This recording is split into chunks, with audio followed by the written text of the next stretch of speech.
Love will find you on the dance floor. I actually wanted to record a message that would have been called The Universe Finds You on the Dance Floor, because I heard God will find you on the dance floor at someone else's video, at Jadina's video. And then I went on a walk and there was a car parked and the radio was up. And the song that was playing was Dancing with Tears in My Eyes. And I was like, okay, that's no coincidence. It will be important, but maybe later. And then I connected it. Dancing with Tears in My Eyes and The Universe Will Find You on the Dance Floor. It's connected for me, and maybe it's connected for you. And this is what we're diving in now. Maybe it's also about love for you, because I kept hearing love will find you on the dance floor. Okay, when you're on the dance floor, you're supposed to have fun, right? Everyone tells you this is the highlight of the week, of your life maybe. This is the time when you have fun, when love will find you, when you find new friends, all of those rumors. But for me, it was never like that. I had the most horrible times on dance floors. I felt never left out like that, or isolated, or sad, like when I was on a dance floor. Because I think we have this expectation, and if the expectation doesn't match what comes into reality, it can clash. But I still believe that the universe found me on the dance floor in those situations. Even though those feelings hit me with such a, it was like lightning striking me on the dance floor, but with sadness, with loneliness. It's like I absorbed all of the sadness from the people around me that were able to push it away for some hours while going out. You know what I mean? And maybe that's the same thing for you.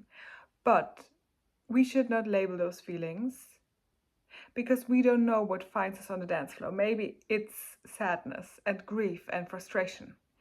But we need those feelings, because those feelings are presence. Okay? Because if we long for something, if we maybe have a different expectation going out, and then we get disappointed, those feelings clash. And if those feelings clash, something runs out of them, and that's art. If there's such a big gap between the longing for something and the disappointment, and then in one moment they clash because you're getting so, oh, seeing a butterfly, you're getting so frustrated that this gap is not filled the way you wanted it to be, the art runs out. Because I think we have to realize that we are abundant beings.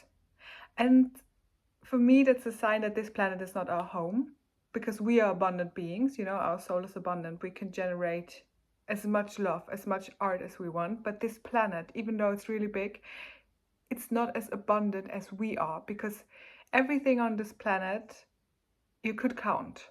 You could count everything that is around here, you know, or there's an amount of things.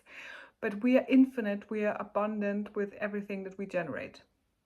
And I think art is the door that opens us for this concept of being abundant, of being endlessly, abundant.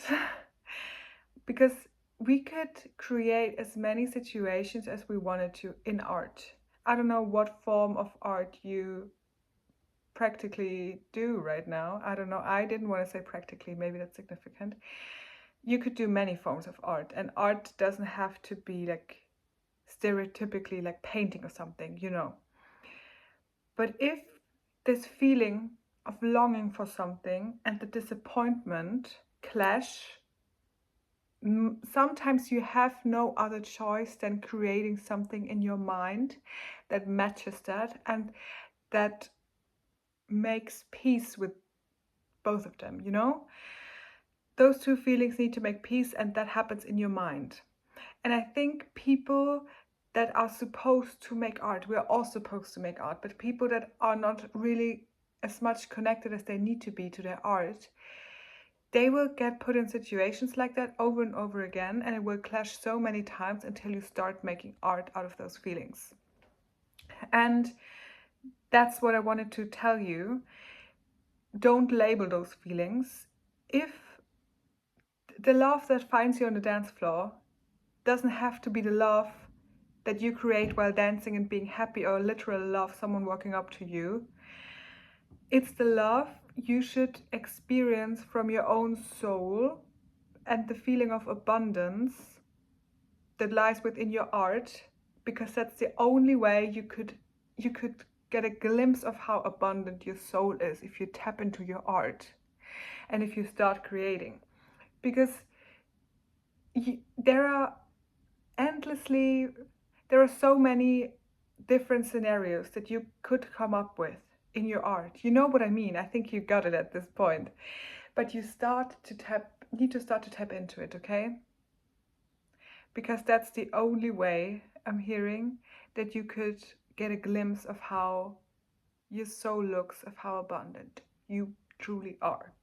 You need to start making art with the feelings that find you on the dance floor. And maybe the dance floor is not a literal dance floor for you, but maybe it is, like it was for me.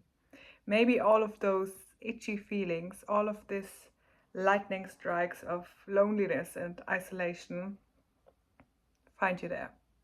And that's your gift. The universe is handing you a gift, and you gotta take it and make art out of it, okay? All those feelings that clash, you take them and make art out of it. Because this is what you're here for. And now it's enough for me. That's the message.